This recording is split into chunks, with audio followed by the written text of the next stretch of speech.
Ça fait maintenant un an que j'utilise la carte bancaire Trade Republic et à travers cette vidéo, je vais vous partager les avantages et les inconvénients que j'ai pu constater. Alors pour tous ceux que ça intéresse et qui n'ont pas encore de compte Trade Republic, je vous mets dans la barre de description un lien et en passant par ce lien, vous obtiendrez gratuitement une fraction d'action. Alors comme vous le savez, Trade Republic à la base, c'est un courtier en bourse, mais vous pouvez tout à fait utiliser seulement la banque Trade Republic et vous n'êtes pas forcément obligé d'investir en bourse. Allez, on est parti avec le premier avantage que j'ai pu constater.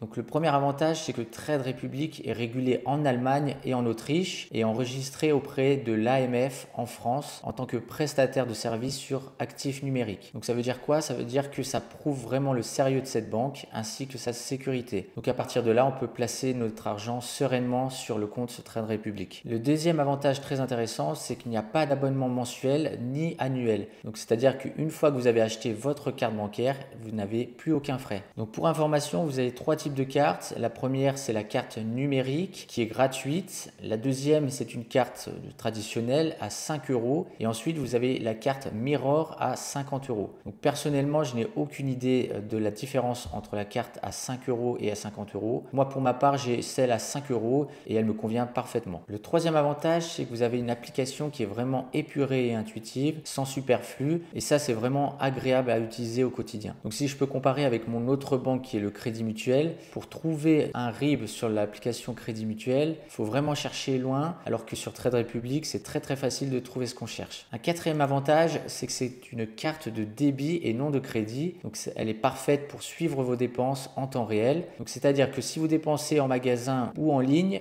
vous êtes débité tout de suite. Donc c'est beaucoup plus facile de s'y retrouver dans nos comptes. Le cinquième avantage, c'est qu'il y a des intérêts, donc qui sont actuellement de 2,25. Donc ça, c'est le taux actuel de la Banque Centrale Européenne, qui sont versés chaque mois sur l'argent qui reste sur votre compte. Donc c'est-à-dire que maintenant votre argent il ne dort plus, il est rémunéré tous les mois. Donc ces intérêts ils sont calculés quotidiennement et ils sont soumis à la flat tax de 30%. Donc ça c'est vraiment un super avantage. Le sixième avantage de Trade Republic, c'est qu'il fournit un RIB français qui commence par FR, ce qui vous permet de l'utiliser comme une banque principale au quotidien. Donc des fois on a d'autres banques en ligne comme Wise qui sont très bien aussi, mais qui ne fournissent pas de RIB commençant par FR et ça peut être problématique. Et le septième avantage, qui va concerner que ceux qui investissent via Trade Republic, c'est que vous avez 1% de SafeBack qui est reversé dans votre cagnotte Trade Republic sur chacun de vos achats effectués avec la carte. Donc du SafeBack, c'est quoi? C'est tout simplement du cashback et cet argent gagné peut être ensuite investi via un plan d'investissement Trade Republic. Par contre, vous n'avez pas la possibilité de retirer cet argent en cash.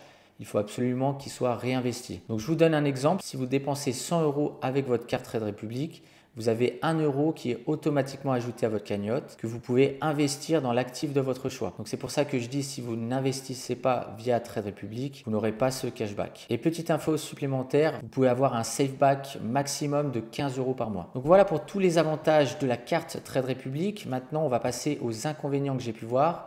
Et le premier inconvénient, c'est qu'il n'est pas possible pour le moment d'obtenir un RIB au format papier ou téléchargeable. Donc ça peut vraiment poser un problème pour certains prélèvements qui demandent vraiment un RIB papier et non une capture d'écran. Mais Trade Republic est en train de travailler sur ce problème et ça devrait sortir normalement dans les prochains mois. Et le deuxième inconvénient que j'ai constaté, c'est que pour les retraits de moins de 100 euros distributeurs, Trade Republic prélève 1 euro de frais. Donc je le sais parce que je me suis fait avoir. Donc voilà, c'est à savoir, si vous retirez moins de 100 euros au distributeur, vous aurez 1 euro de frais. Voilà, c'est tout pour les avantages et les inconvénients de la carte Trade Republic. Si vous en voyez d'autres, n'hésitez pas à les mettre en commentaire. Si cette vidéo a pu être utile, n'hésite pas à liker et à t'abonner. Et moi, je te dis à bientôt dans une nouvelle vidéo.